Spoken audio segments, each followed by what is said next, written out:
Hello everyone, this is, of course, Claire and Colin, and today we have returned to our ornamental garden, which is where Claire and I feel most comfortable, for we too are also ornamental.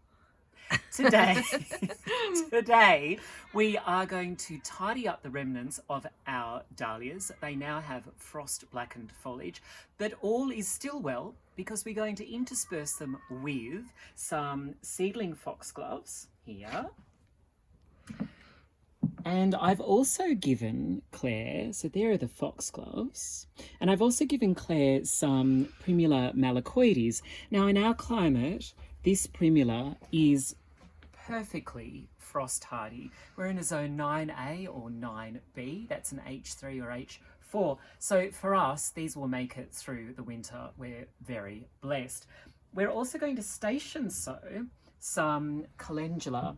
Now this is a very old variety called Pacific Beauty, and I realised when I despaired that I couldn't find a wide variety of varieties that I hadn't grown this one before, despite it actually being quite an old one. So we're going to give this a dash, and I'm sad to say these packets are almost full.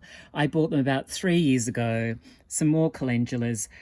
I did try them, they didn't really come up, but we're just going to throw them in the garden and we're going to try. So that is what we're doing today. Come along for the journey. Okay, the first step in our gardening adventure today is to cut back our dahlias. Colin, do you like my gloves? Aren't they pretty? They're very pretty, They're Claire. very pretty. Anyway, I've got my gloves, I've got my secateurs, and we're going to cut back the, let's just say, frost blackened dahlias. Have a look at them, Colin. Frost bitten, blackened. And what we're going to do is we're going to cut them as low as we possibly can. Where is that? Oh, look, it's all the way over here. So I'm just going to chop with my secateurs. There we go. And I'll continue doing that until we are chopped right down to the ground. Now let's take a look at what we've cut back. It's not only dahlia. As you can see, there are other bits and pieces, some sedum and some other perennials, but mostly this is the dahlia foliage. We've actually cut the stems right down to ground level so that they get a fresh start in the spring. And you'll also see that it's not the same day. It was a little inclement and cold, so we went inside, but we're getting on with the gardening once more. Hello, you've caught me in the second part, or is it the third part? Claire's probably keeping count. It's some part. We've chopped down the dahlias. So you can see them right there. There's one example of chopped down dahlias, and it was covered with dahlias before.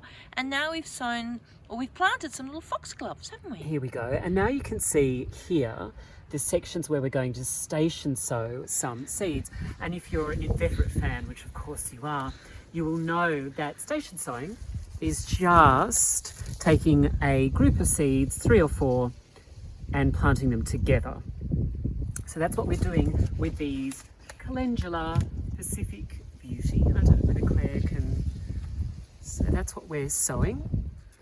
Now I'm going to take just a handful and I sprinkle them in like that. And then what I do is just very lightly cover them. And I don't press the soil down because I've just found that especially seeds like calendula don't need it. And there's a second part in this procedure which, well, we've just made up now, really. We are going to sow some forget-me-not mixed.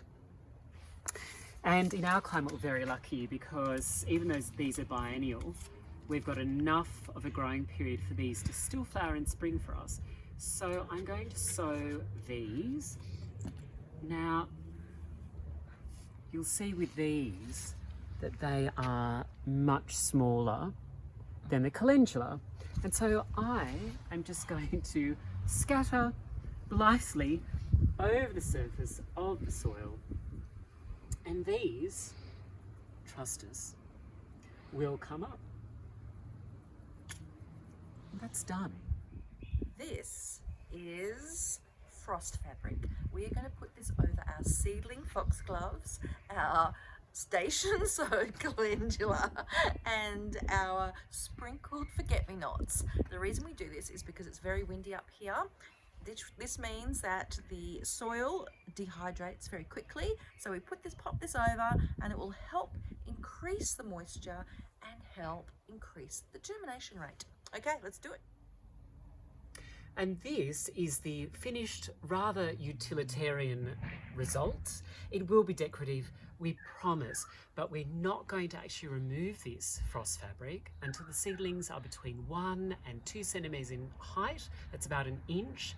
Don't worry, they will survive, may thrive underneath this, and we will bring you back for the, ultimately, we hope, decorative result.